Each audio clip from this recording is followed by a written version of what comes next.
E vamos falar do superávit do Santos em 2021. E vale lembrar que na quarta-feira, dia 27, teremos a reunião do Conselho Deliberativo, onde será colocada em votação a aprovação ou reprovação das contas do primeiro ano de gestão do presidente Andrés Rueda. Vamos com a matéria do Diário do Peixe, onde temos alguns números de arrecadação, despesas e também algumas observações do Conselho Fiscal em relação a esse superávit do Santos. O Santos teve um superávit de 43 milhões em 2021, de acordo com o balanço do clube obtido pelo Diário do Peixe. O parecer do Conselho Fiscal, que será apresentado e votado pelos conselheiros em reunião na próxima quarta-feira, recomenda a aprovação das contas do primeiro ano de gestão de Andrés Rueda, mas aponta que os esforços para a melhoria da situação financeira do clube ainda não foram suficientes. De acordo com o balanço, o Santos teve 406 milhões em arrecadação em 2021, sendo 299,7 milhões de receitas ordinárias, bilheteria, cotas de transmissão e publicidade, e 107,1 milhões em receitas extraordinárias, repasses de direitos federativos. E aí temos alguns valores aqui, né, do que o Santos acabou gastando em algumas questões. Folha de pagamento, 206,9 milhões, despesas de aquisição de atletas, 34 milhões, e isso também tem alguns valores, né, de outras gestões, que está incluso nesse valor de 34 milhões, despesas financeiras e contábeis, provisões, entre outros, 120 milhões. O déficit acumulado, a dívida do Santos, caiu de 460 milhões para 420 milhões. O passivo circulante do clube, que é o que o Santos tem que pagar num período de um ano, pelo menos, caiu de 340,9 milhões para 316,9 milhões. E aí também temos uma outra informação em relação ao founding do Santos, informação também do Diário do Peixe. De acordo com o balanço do Santos de 2021, obtido pelo Diário do Peixe, o fundo de torcedores do clube garantiu 31,6 milhões em empréstimos com juros baixos ao Peixe, feitos pelo Banco Safra. As transações foram feitas em 3 oportunidades: 20 milhões em julho, 6,6 milhões em setembro e 5 milhões em dezembro. O parecer do Conselho Fiscal aprovou a utilização do empréstimo e apontou que os valores foram bem utilizados pelo clube, mas fez um alerta importante, abre aspas. Se o clube não se reinventar, não melhorar sua performance dentro das 4 linhas, a fim de ganhar premiações, e o marketing não prover um aumento significativo das receitas, o futuro não será tão lindo como apregoa o Conselho Gestor.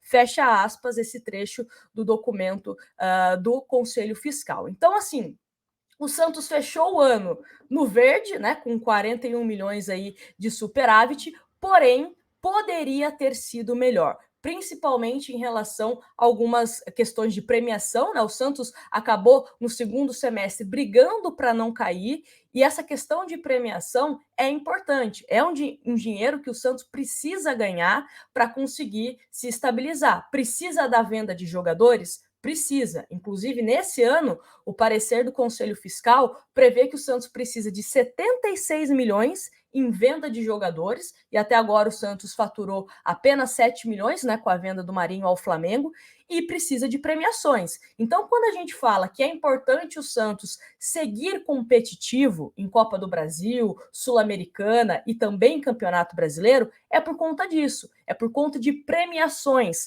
para que você não fique contando, né, moedinhas aí para fechar o ano no verde, ter um superávit. Então, o desempenho dentro de campo, que é aquilo que a gente sempre bate aqui na tecla, também gera receita ao clube. Não só em questão de premiação, né? Ah, você passou por uma fase, você ganha tantos milhões, mas você também valoriza os seus jogadores. Às vezes você passa por um campeonato brasileiro ruim, brigando para não cair, um jogador que você poderia vender, sei lá, por 40 milhões, você vende por 10, né? Dando um exemplo bem genérico aqui. E uma outra coisa também que a gente tem que levar em consideração é, o Santos perdeu praticamente a sua base do time vice-campeão da América, né? Tivemos a saída do Luan Pérez, Caio Jorge, Veríssimo, Soteldo, Pituca. Então o Santos também acabou perdendo tecnicamente jogadores extremamente importantes e, né, por um valor que a gente sempre discutiu aqui, um pouco abaixo. O Soteldo do Santos não tinha pago, isso também é um problema de outras gestões, mas o Santos teve apenas, né, que, vende o Soteldo ao Toronto porque, né, não tinha pago ainda o Huachipato. Uma coisa que a gente sempre falou, o Soteldo nunca foi da gente.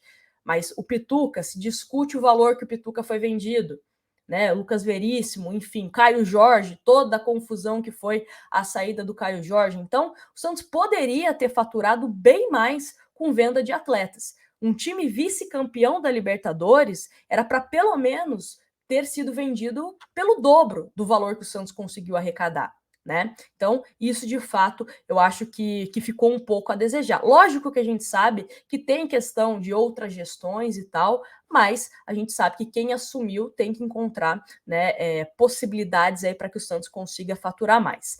E uma coisa que eu acho que é importante a gente falar aqui, vou até colocar na tela, que é a questão das atas do Comitê de Gestão do Santos que foram divulgadas, e uma me chamou a atenção, deixa eu colocar aqui na tela. Antes de deixar, né, o Comitê de Gestão do Santos, o Walter Schalka, que participava, informou aos demais membros, né, que durante o período de abril e junho deste ano, o clube vai passar por um período financeiramente complicado. E para isso precisa, né, de uma certa forma, reduzir alguns custos, reduzir alguns jogadores em categorias de base, até mesmo no time principal. Então, uma questão de alerta, né? O que o Walter Schalka apontou em relação à questão financeira do Santos para esses próximos meses, tá?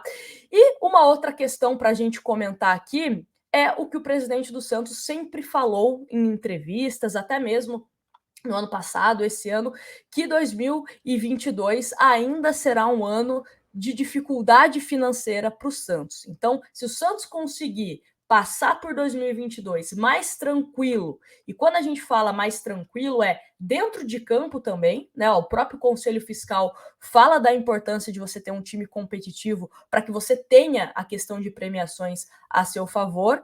E, infelizmente, ou felizmente, né, depende da ótica de cada um, o Santos vai precisar vender jogadores e provavelmente a chance de algum menino da Vila ser vendido é grande, principalmente nessa janela do meio do ano, que a gente sabe que é a mais forte da Europa, onde os clubes da Europa fazem, né, mais investimentos. Então, vamos torcer para que se alguém sair, seja por um valor que ajude o Santos financeiramente, porque não dá para o Santos ficar perdendo jogadores de qualidade técnica alta, né, que eleva o nível técnico do clube, por um valor, né, irrisório. Então, o Santos precisa ter esse certo balanço. Precisa vender? Precisa, mas também precisa se valorizar. Né? Precisa permanecer na Série A, precisa avançar na Sul-Americana, precisa avançar na Copa do Brasil. Não estou nem falando em ser campeão em algumas dessas competições de mata-mata, mas ser competitivo, o desempenho dentro de campo também rende dinheiro. Dá um exemplo aqui do Palmeiras, dá um exemplo do Flamengo, até mesmo do Atlético Mineiro. São times que conseguiram valores de premiação muito alto, porque foram campeões, chegaram longe em campeonatos. Então, espero que o Santos, né, a médio e longo prazo, consiga fazer isso. E quem sabe que em 2023 a situação financeira do Santos fique ainda melhor. Mas eu quero saber a sua opinião aqui nos comentários sobre essa questão do superávit do Santos. Poderia ser melhor? Tá bom? Foi ruim? Deixa a sua opinião.